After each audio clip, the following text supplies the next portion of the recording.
Good morning, everybody. Yes, it's working. Good morning. And my topic this morning is on hatching egg management.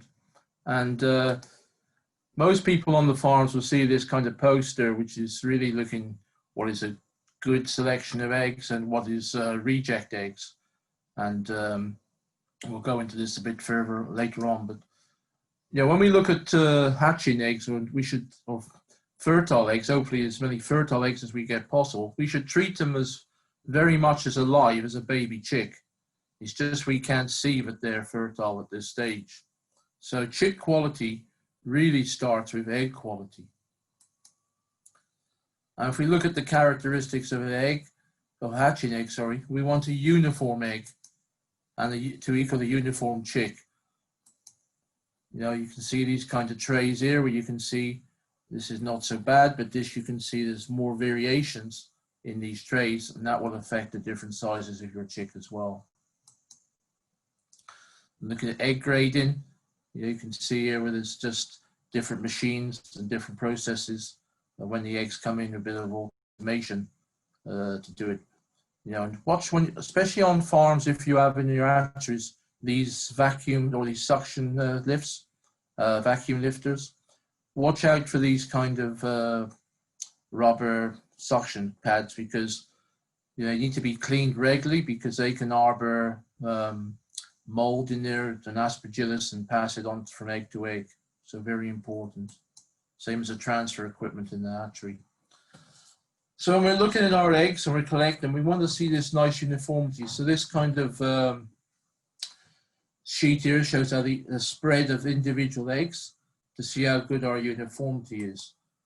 And when we get eggs coming in from the farms, what we really want to see is clearly identified with the flock code, the house number, the date they were laid, if it's a breed or something you need to put on there as well. But it's very important is a farm worker who packed the tray as well. So when we look at this tray of eggs, you look at it as a first glance and you think, nice tray of eggs, it looks okay. But when you just look a little bit closer, you can see how much variation there is in those egg sizes. And remember, the chick will be 2/3 of egg size. So when you have variation like this, it will lead how those chicks are hatched and how they grow, and ultimately how they will end up into the processing plant, which is what it's all about. Doesn't matter if you're independent hatchery business or if you're integration, chickens still end up in the processing plant. So this is a little video which is just showing different egg grading. So you see these kind of eggs which rejects calcium deposits, elongated eggs, wrinkled eggs, more wrinkled eggs. You see here there's some litter on their fecal contamination, soft shells. That's like broken egg deposits and stuck with litter, airline cracks. All these kinds of eggs, when they come into the hatchery, they affect the performance. You see here, especially the cracks. They get contamination into the eggs and causes bangers.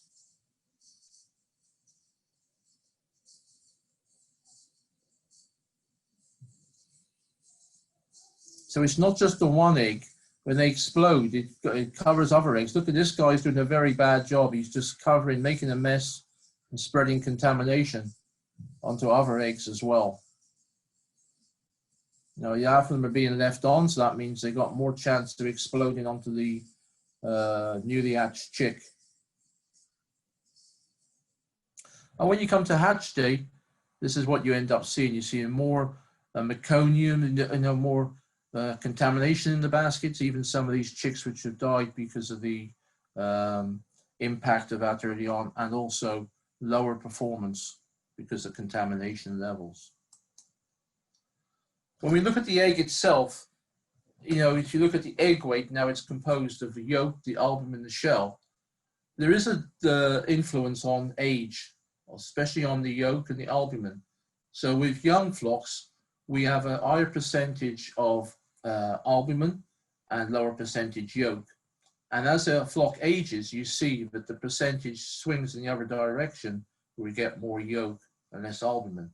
And that yolk, as Edward was talking to before, is the energy source, you know, the proteins. And that's why sometimes young flocks struggle a little bit more starting off, an older flock when you get established around about 30 weeks of age for your broilers. But you can clearly see that this percentage of shell doesn't really change that dramatically throughout the life of the flock. And this graph just illustrates that, where you look at the percentage yolk in comparison to flock age. So if you've got a young flock here at 28 weeks up to 60 weeks, you can see it's a steep curve here up to around this period around 40 weeks, and then it starts to plateau out more. So what do we want from the hatching egg? Clean and undamaged shell, free of contamination. We need to make sure that the nest quality is good and the litter quality is good, and making sure we've got very regular and efficient egg collections to get nice clean eggs like this and not end up with contaminated eggs. And the eggshell, its purpose here is a mechanical protection. It's a barrier against bacteria and microorganisms. It gives us thermal control. It keeps the heat in for that developing embryo. It's a calcium source, you know, to help with the bone development of the developing chick. And it's there for with the pores in the shell, helps with the gas and water diffusion. So it takes in oxygen and it expels carbon dioxide. You can see how it's laid up here. I'll show you a better picture of this in a second. So you can see when the egg is laid when it's laid, the air cell is minimal, you know, and it's made up a lot of water and CO2 here. And as we're pushing, ventilating, and supplying oxygen, we are also then losing CO2. And around about by 18 days, this air cell will have expanded, so it's closer to the equator there. You can see in this photo here, using very detailed, the pores of the eggshell, and very much closer using the microscope. But the pores make up less than 1% of the total surface, so it's very important we don't block those. So this was a test done in some colleagues in Brazil, and what they did was they wanted to see the effect of a shell surface. So you had eggs which were complete, just as normal, left clear. They painted with a dye all of the egg. They did the bottom half of the egg, both ends, and the top end of the egg. So you see that a tray of eggs each was set in the incubators, and when they come to hatch them, you could see that the eggs which had no dye had the normal weight loss and had the best hatchability. But look at the effect of all the other eggs, the other trials, you know, in terms of how it affected the weight loss and also how it affected the hatchability. This was work done by Khalil in 2009. So you might say, well, is that relevant to us? But when we got more fecal contamination, like bad litter or, as I said, litter or fecal contamination on these eggs, there's more chance that we're affecting some of these pores, which helps us to get the weight loss and chick quality. So if we take a cross section of the shell, this schematic here is showing you, this is the cuticle on the outside, the palisade layer.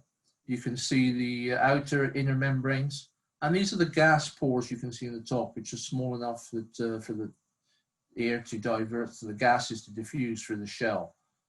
So when you have a freshly laid egg, you know, it will have about 300 to 500 bacteria on the surface. But that bacteria, such as E. coli, can replicate every 15 minutes. And as it's replicating, these bacteria are small enough to find their way through these pores, down into the outer and inner membranes. And then what happens is we can see more opportunity for contamination, ending up with these rots. Egg disinfection is very important, and it's critical, the time between laying and disinfection.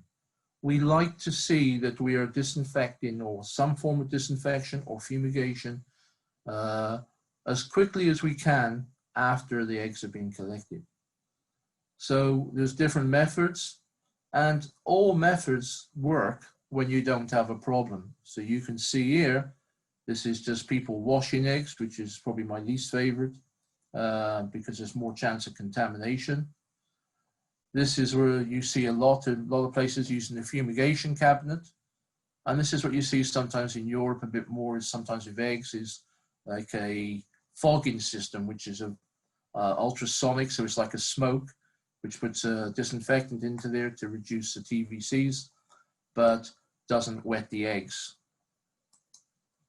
And the most important thing is, doesn't matter what you use, which product or which method you use. But to me, it's always about how effective it is. So if you take a contact plate for TVCs before your disinfection or fumigation, you want to see an effective kill rate on that eggshell after the treatment. So you see here before, you can see several colonies of TVCs, and afterwards, a much better reduction. It's important about the egg quality, how it can handle the eggs and the frequency of that. So with our egg collectors on farms, making sure that they're handling those eggs well. We have regular collections, so we don't have eggs staying in the nest for long periods of times that could start pre-warming or being exposed longer to fecal contamination from the hens. And floor eggs. And in Brazil, it's a little bit different. You know, normally when you have people collecting floor eggs in the poultry houses, it's normally the newest person or the general farmhands. In Brazil, they like to put one of the senior members to do the floor eggs because it's so important how it can affect performance and getting those numbers down. So they use this phrase, given mission, mission accomplished, to make sure they can achieve the lowest levels they can. I have to apologize for this slide. This is supposed to be 1% to 6%, not 60%, because it'd be horrendous if we had 60% floor eggs. But this is just an example on different farms, how different collectors can make an influence on floor egg collections, how they do their walks, how often they're collecting those eggs, training those birds in the beginning, because we know that as the flock gets older, the floor eggs will have lower hatchability than the nest eggs.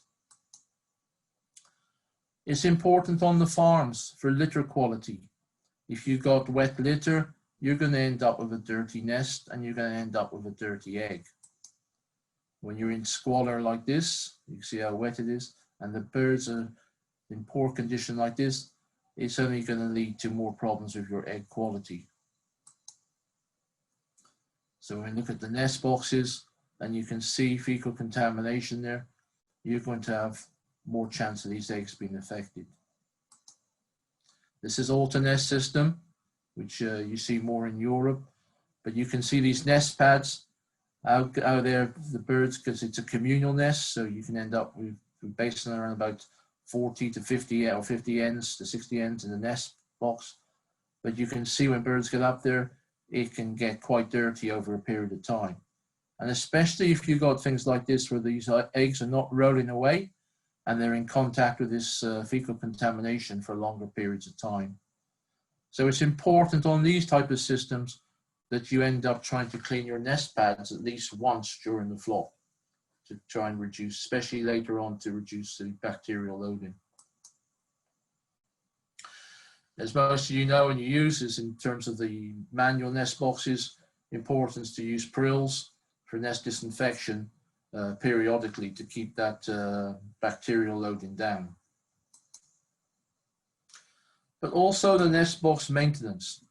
When you go around and you can take pictures and, you know, it happens in the field, you see this with no litter, no shavings in this nest box. It's not attractive. It's not going to be comfortable for that hen to go and lay eggs in that box. So we're putting more pressure on our boxes. Hen's not going to lay in this one. This is not a chute to the next box. This is just, it's fell through the bottom here. So again, all these things add up to pressure on the hens laying comfortably in these nest boxes and not laying on the floor, and maintaining the right condition of the eggs.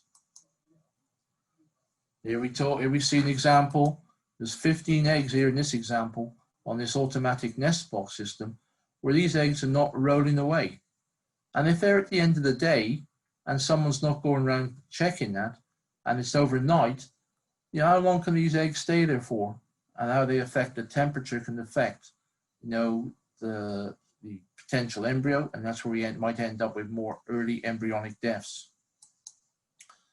The same for our design on our manual nest systems. We don't want to create these kind of dark corners and areas where it's more attractive for these hens to start laying floor eggs. In this section, you can see there's 20 eggs.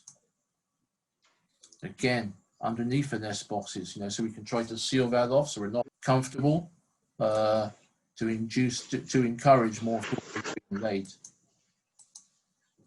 Because we all know what the consequences are going to be, you know, and a lot of people, when they put their floor eggs into this, is if they start going into these trays and machines at this higher level and they start exploding, it's going to affect a lot more other eggs in the machines as well and reduce your performance and hatchability and the chick quality. So again, we need to look at rough handling. You know, the two biggest things for me, which is when we look at egg quality, which I focus on in the hatchery, is airline cracks and upside down eggs. They will have the biggest impact on your losses in hatchability. So we know that different companies will have different standards on grading. So they might say they're going to allow some slight rejects in terms of wrinkled eggs or elongated eggs into the systems because they can still hatch. Airline cracks will dry out, and upside down chicks will lose a lot of hatchability as well. So especially you see on these kind of, it's like when you're collecting your manual nest boxes, not too many eggs into those baskets or whatever you're using, so there's more chance of cracking eggs down below.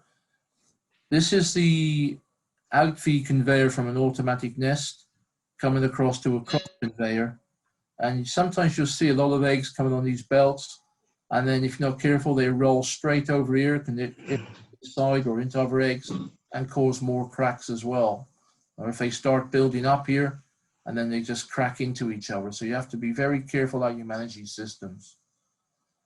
I'm sure you don't have these kind of tracks on your farms where you can end up with causing more damage in your trans.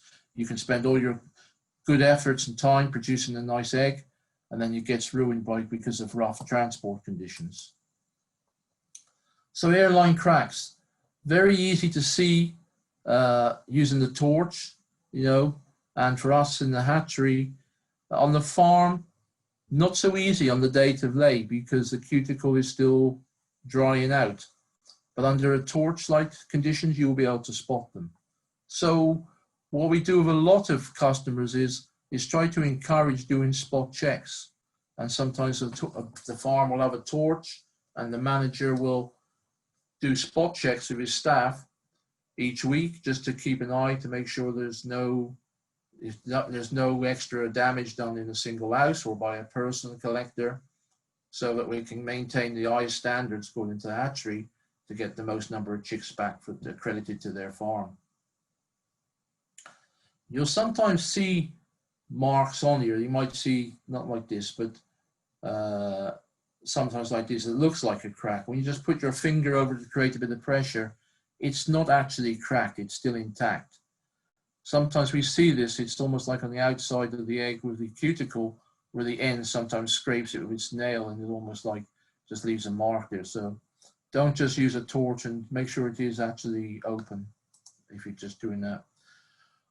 So this was some work done with my colleague in Brazil, where they looked at placing on some trays all good eggs. They checked for no airline cracks, and they put other trays where they just got fine airline cracks, not really obvious open, badly damaged cracks.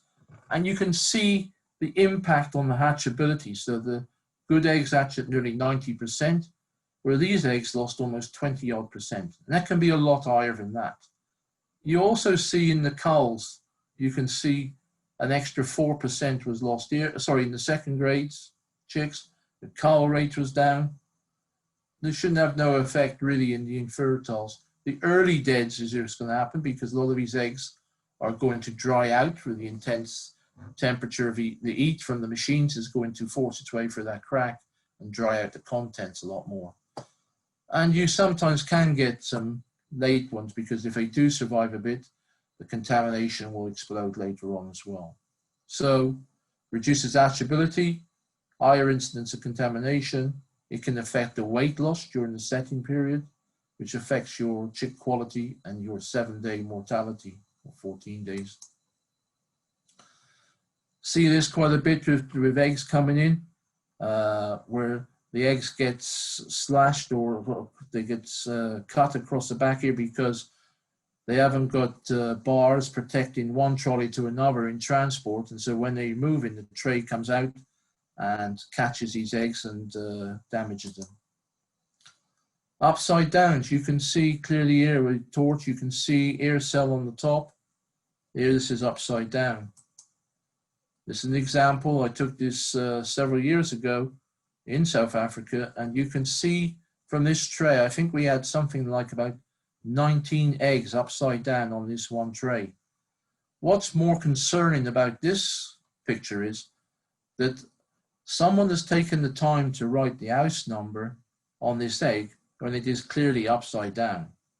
So sometimes you wonder, do they really paying attention or do they care? And I think that, I know it's a monotonous job, but it's just, these simple things can affect your performance significantly.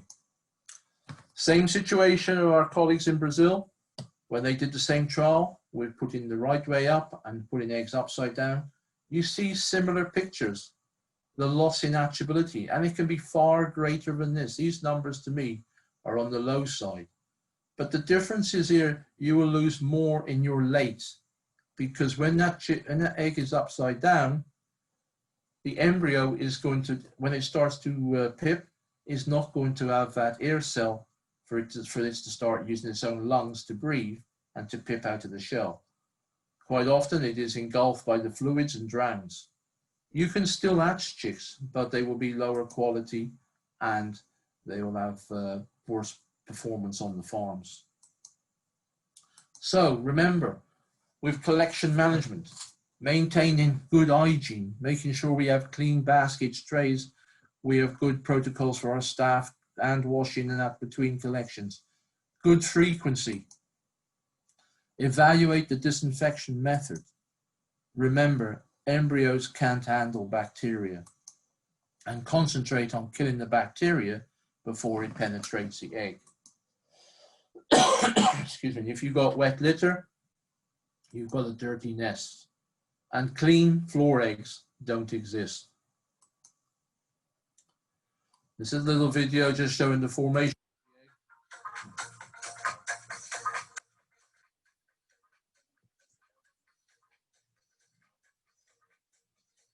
Here we see the oviduct, and you get the sequential movement of the eggs. The largest ovum is released first and released into the oviduct.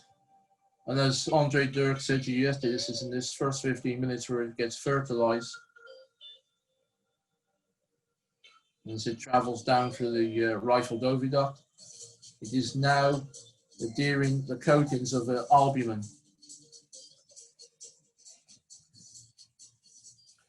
And then it spends where it spends most of its time, almost 24 hours, in the shell gland.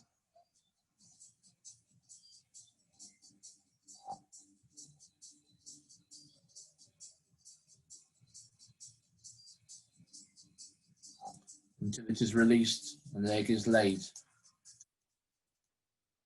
And any stress during the time the egg is being formed can affect the shell quality. So we need to have regular routines, no changes to the regular routines and minimal stress to these ends. I hope you like the music. It probably kept you awake from my voice, so sorry about that. And fertilization and embryo development. You know, it's important. Once this egg is laid, we need to suspend that development. We don't want it to continue until we set it, until we want those eggs to hatch, until we want to put them into the machines so they hatch 21 days later. And eggs must be kept, below this kind of temperature which starts the development of the egg, which is what we call the physiological zero. And you'll hear different people saying different values for what that temperature is. And we've heard it from as low as 19 degrees to 30 degrees. But 24 to 25 degrees is what is the most accepted value. So what you will see is when you got, we want to keep those values down below 24 degrees in our farm egg stores and in our trucks so that we don't start pre-incubation. And egg holding time, it can affect your hatchability. So the longer we keep eggs, reduces your hatch. It increases your incubation hours.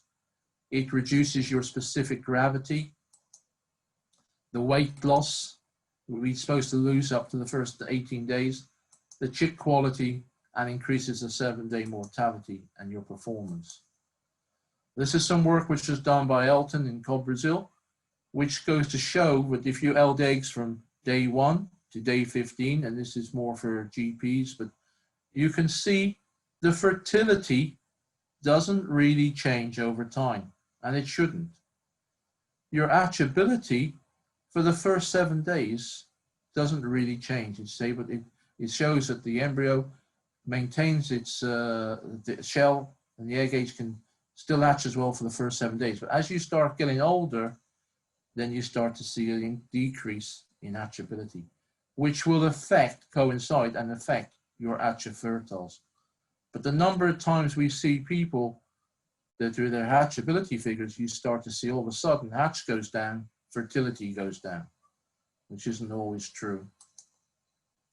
So looking at egg storage, what we want to see is what we call this perfect V. We want to see when the egg is laid at body temperature, it's brought down quickly as it's laid, comes down quickly to house temperature. If we have a farm egg room, it goes into the farm egg room, then it will be transported to the truck, and the hatchery should be the lowest temperature. The hatchery should have best control because it's larger in rooms with better equipment to control temperatures for large numbers of eggs. So we don't see a 1 degree centigrade swing in our hatchery egg stores. And then they're going to go for pre-warming and into the machines. Now, these temperatures on here is what's in the Cobb guide, but realistically what we see in a lot of places is figures more like this. We'll see in the first hatcheries with a normal egg age of 1 to 6 days, probably around about 17 to 18 degrees as opposed to 19 to 20, depending on climate and conditions.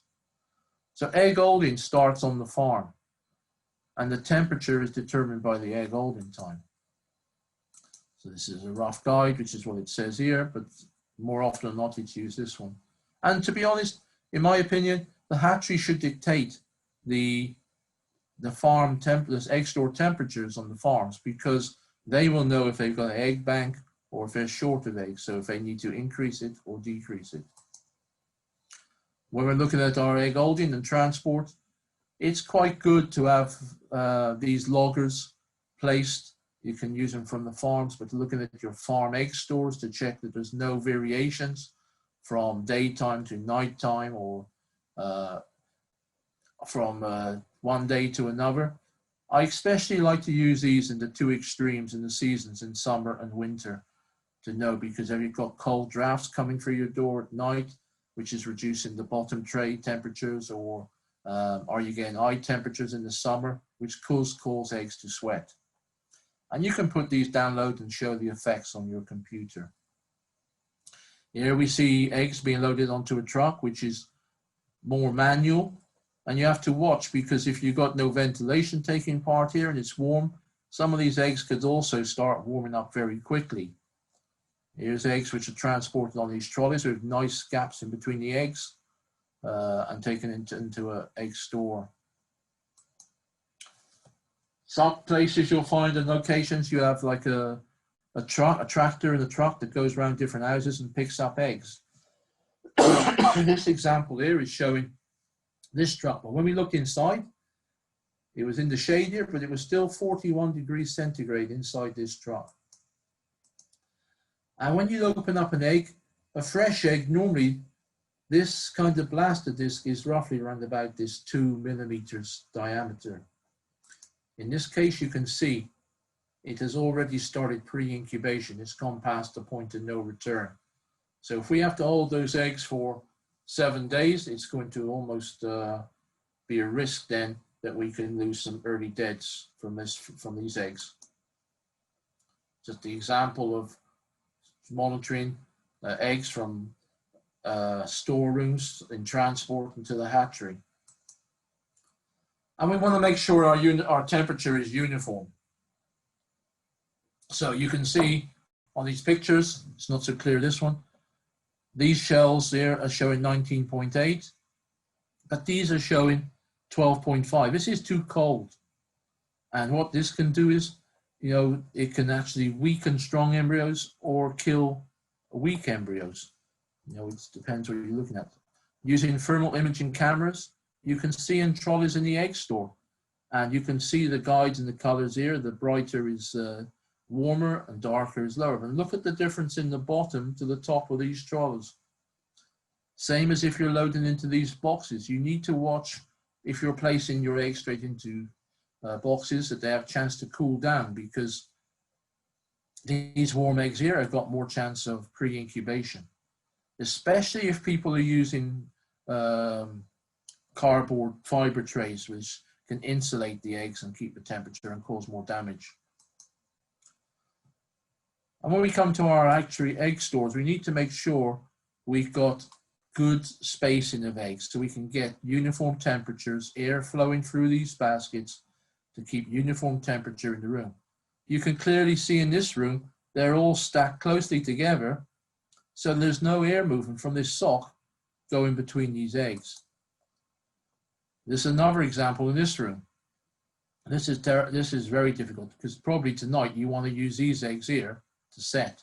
So it means it's very difficult to get to them as well. Whereas this is a good example. You can see here, trolleys coming in, nice gaps, not just in the corridors, but between the trolleys as well. So that the air can come through and you are able to keep more uniform temperature between the top and the bottom and from the front to the back. What's even better is if you have some stir fans in your rooms, so that it gives pushes more air around, gives a better even distribution of air.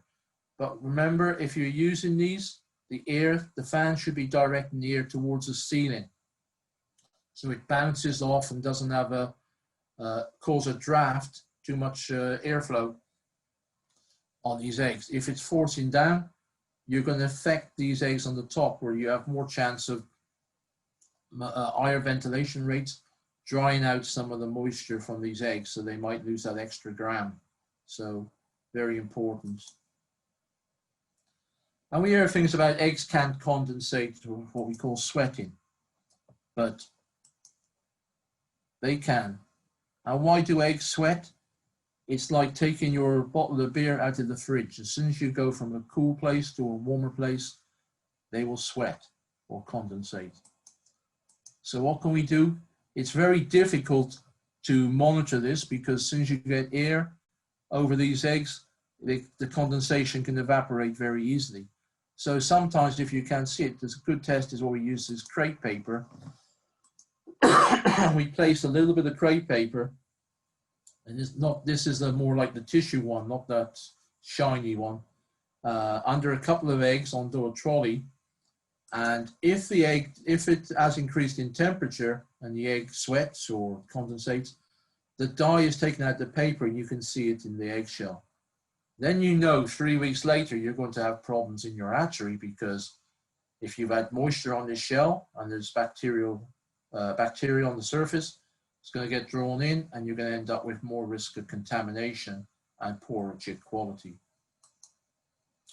There's many factors affecting our goal in trying to achieve good chicks going out to the farms, and this is just a few showing at the breeder farm, in transport hatchery.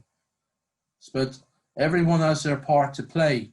As Theo said before, is right the way through from the breeder farm right through to give a good chance to produce a good chick at the broiler farm.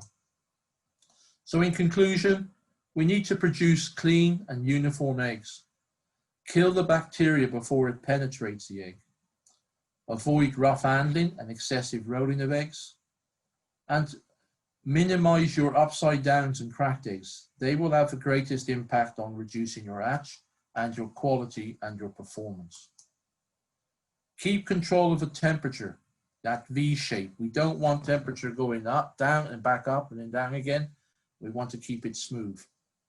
And even in perfect holding conditions, hatchability after 7 days will start to decline. And if you're doing the process and you can't do it right, it's better not to do it. And what I mean by that is, I see a lot of times where a lot of people overdo the disinfection. Sometimes eggs are disinfected 3 or 4 times before they're set. If a farm can't get effective kill rates, then maybe it should be done in the hatchery, or you have to challenge your procedure. But it's no good accepting if we do it there and you get reasonable results and we do it back at the hatchery. We want to see a very effective procedure and kill rate on that disinfection. Thank you very much.